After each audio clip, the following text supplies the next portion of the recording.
thank you for coming to our talk here at the Benson Hammond House, where we're going to be discussing how the families in the 1800s to the turn of the century would prepare the land and the farms to be able to prepare food to get them through the winter season. So in the early 1800s and around the turn of the century, workhorses and mules were very important animals on Maryland farms. They pulled the heavy equipment to be able to plow and work the fields, and the work to be accomplished was often led by the weather and the demands of the seasons. So in the spring, the soil was turned for planting. They often used a plow and a harrow. The harrow, with its teeth, broke up the dirt clumps and loosened the soil. Manure was spread and worked into the soil to make it richer in order to produce better crops. In summer, the fields were cultivated to keep down weeds. This was when hay to feed the animals was harvested. Late summer, the grain crops were harvested: wheat, barley, and oats. Corn was an important crop in our area. Fruits that were so vital to our economy also had their season that needed to be carefully followed to best produce a cash crop.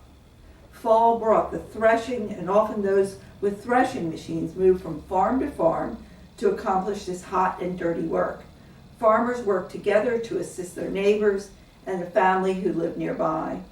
This was the time that, again, manure would be turned into the soil to enrich it after a year of producing crops. Winter gave time to get caught up on some of the jobs they couldn't get to during the busy planting and harvesting seasons. Fence repair, often done quickly as a temporary fix, could be properly attended to. Buildings would be checked for leaks to prevent cold snow and rain entering the barn, outbuildings, and the home. This was the time to butcher the hogs and smoke or salt preserve the meat for meals over the harsh winter. Sometimes a cow would be butchered as well to have beef to feed the family. While chickens were killed and eaten year-round, especially those hens who had stopped laying, the butchering of larger stock was generally not done until cooler weather. And I'll follow with some sample menus of meals to sustain a hardworking family over the cold and difficult months.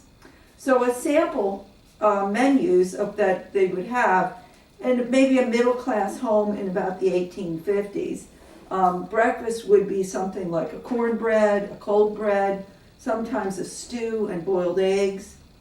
Other times they would have hot cakes, sausages, fried potatoes, even omelets on some occasions. The dinner, or the main meal of the day, was often soup, a calf's head, vegetables, roast turkey, cranberry sauce, boiled ham, vegetables, boiled mutton, stewed liver, vegetables, poultry, cutlets, and soup and fish, and currant jellies and vegetables were also served at this meal of the day. Dessert would be puddings, sweet cakes, pies, and stewed fruit. For supper, which was the late meal of the day, they would often have cold bread, milk toast, stewed fruit, again, cold breads, cornbreads, stewed oysters, fish, and something called frizzled beef, which I wasn't familiar with, which is very, very similar to what we would call the beef on toast that we would do. Soused calf's feet would be done as a late night meal, something fairly light. And the family would have all of these things that they would have preserved and saved to be able to get them through the harsh time of the year. Now, Karen is going to tell us about some of those procedures of how they would preserve those foods. Karen? So glad you're here with us today. So canning is something that we have been doing for almost 200 years now. And canning originated in the early 1800s. You may have heard the expression that an army marches on its stomach. Well, this is something Napoleon knew very well, and so he had a contest. Who could find a way to preserve food for his soldiers in the campaigns? And it took over 10 years before someone came forward as the winner. And that was Nicholas Apperet in 1809. developed a system of boiling foods in jars and quickly capping them with a cork and sealing them in wax. At the time, it was believed that air within the bottles was what caused spoilage. They were not yet familiar with bacteria or microbes or any of the things that we're used to today in understanding why our food spoils. All they understood was boiling it forced out the air and it did not spoil. And that is pretty much what we're still doing. We're doing that either through a water bath or a pressure canning. And so on our farms post-Civil War is when we see canning really come into home use. And this was because the canning jars that we're so familiar with become available. And the glass canning jars were easily sold, easily transported, and were affordable for families. And so you could put fruits and vegetables and meats into these jars, boil it, and save the harvest and have nutritional food, because canned foods, particularly things canned in short amounts of time, retain many of their nutrients, much of the nutrition that was needed in order for children to gain height during their growth spurt, in order for families to remain healthy during the lean times of the year. So let me show you one of our canning jars. This is one of our canning jars that we have here at the Benson Hammond House. And this is an original jar. This is a mason jar, patent November 30th, 1858. And our mason jars are named for John L. Mason. He's the one who developed this type of jar. This is a jar, it says again 1858. However, many of the jars, earlier jars, had glass lids with a rubber gasket. And you may have seen those. Unfortunately, I don't have one as a example today. And these jars did not have rubber gasket, or what we're used to. They were lined inside with zinc, and when you would close it up, again, you have the jar. I have an example of one of the water bath canners. And food was canned in the water bath up until it was recommended in 1914 by the Cooperative Extension that meats be pressure canned. Pressure canners were not yet available when we're talking the 1880s, 1890s, 1900s. And so you put your food into the jar. It might be a jelly, it might be a jam, it may be corn or the beans or the peas.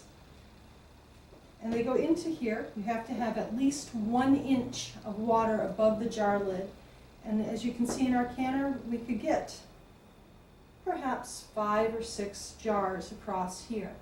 And the stoves at the time, as you're familiar, were the coal stoves. And so you need to keep that fire hot.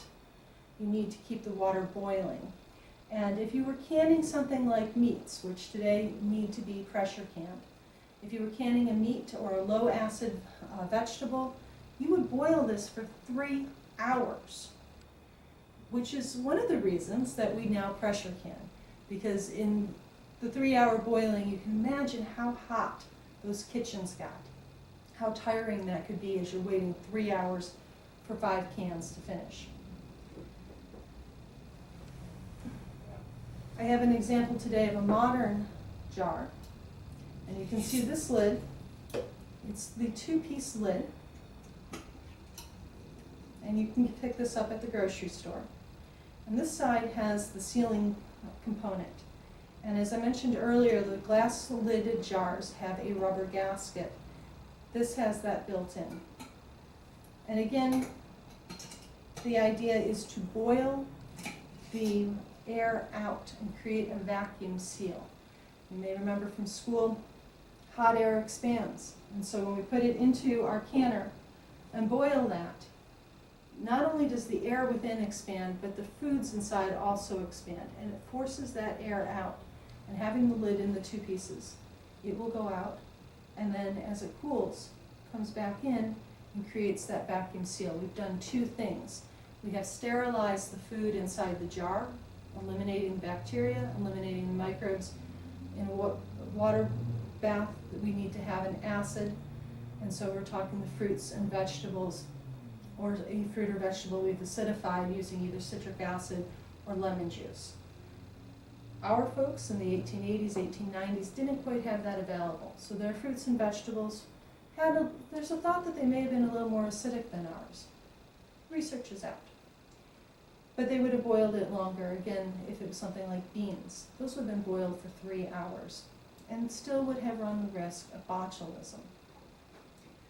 So we have the canning done this way. Jams and jellies, I'm sure all of you are familiar with those. We have a few available here at the Benson Hammond House if you're interested. Fruits have naturally occurring pectin, or you can boil green apples, and the liquid coming from that will be your pectin that you'll combine with your fruits, and you can create jams and jellies that way.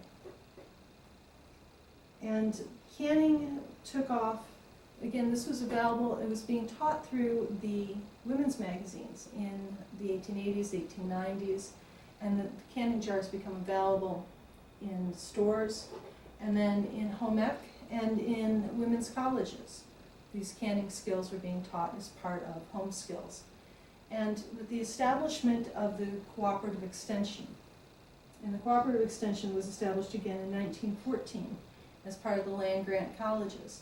The extension set up specific classes and courses for farm families, and extension agents, very often in this case women agents, would go out and they would gather a group of women, or they would work with the Grange, and they would teach these canning skills. How to prepare foods safely, how to get them into the canning jars, and the amount of time that they would need in order to safely preserve the food. If you were not canning, your other options on the farm included drying fruits and vegetables.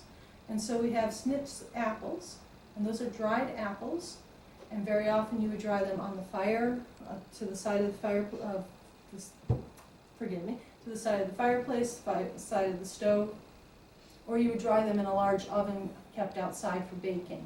When you were done with your baking, you would put your sliced apples in there and let them dry. Often you would dry green beans, and those are sometimes called leather breeches when they were dry. You would take your green beans, nice big needle and thread, run them through, just like a garland, and hang your garland of green beans up over the fireplace, over the stove, until they were nice and dry. And then you'd have those leather breeches, and you could save those in a jar, in a container, keep them dry, and when you're ready for them, soak them a little bit, cook them up, and you have green beans for dinner. Other options were pickling and salting. And as Jan mentioned earlier, much of the meat was salted and smoked and kept in the smokehouses. Pickling, you would pickle vegetables. Many of your vegetables that were low acid could be pickled. Cucumbers, you're very familiar with cucumber pickles. You can also pickle zucchini, which was just coming into the United States, into U.S. gardens in the early 1900s. You could pickle those. You could pickle those green beans. And so you would have some pickled foods on hand. Sauerkraut was also pickled, which is pickled cabbage. And one of the benefits of sauerkraut is it's not only a pickle, it is a fermented food. And going back to the need for vitamins, I believe it is a B vitamin that is formed when you are fermenting foods. And so that made more vitamins available in the winter, in addition to having the nutrition of the cabbage in this fermented food. You can also ferment a pickle, ferment a cucumber pickle. Those are often referred to as sour pickles. Again, this creates a probiotic, is what we would say today. Back then, they didn't have that language. They knew that it was healthy, though, and it helped their digestive system to have these fermented foods. And just to bring us closer up to date, canning was a very important part of extending the harvest on the farms for the farmer's family. And it was very often the farm wife who had the kitchen garden, and she would plan her kitchen garden along with planning her canning for the year. And canning remained very popular and very necessary. And we see a dip in home preservation of foods in the 1900s and the early 1910s. And then you see World War I, and canning returns. And after World War I, during that celebratory time, again, we see a dip in home preservations of foods. We see a rise in commercial canned foods available, because the war machine that had fed Europe now needed a new market, and now we have many canned products available. This continues World War II. I'm sure you can think of your grandmother or your great-grandmother and the Victory Garden. Part of the importance of that Victory Garden was to can and preserve those foods, and so that they were available in the winter months. And so we saw a rise in canning at that time. Following the Second War, again, we see a dip in canning and home preservation, and there are many market forces, and we have changes in farms. Canning once again gains in popularity, 1970s, and today canning is a very important part of extending that harvest. Farm families do this, homesteading families do this, and many suburban families with large gardens. If you're not freezing the food, canning is a very good option. Research shows us that the canning preserves those nutrients. And if you have further questions, contact your local cooperative extension. Just as they did in 1914, today they run canning classes and can help you with any of those questions. So we're very glad that you were able to join us today. We hope that you come to visit us on our Saturdays. We are open the second and fourth Saturday during our season from 11 until 3 p.m. We hope that you can join us.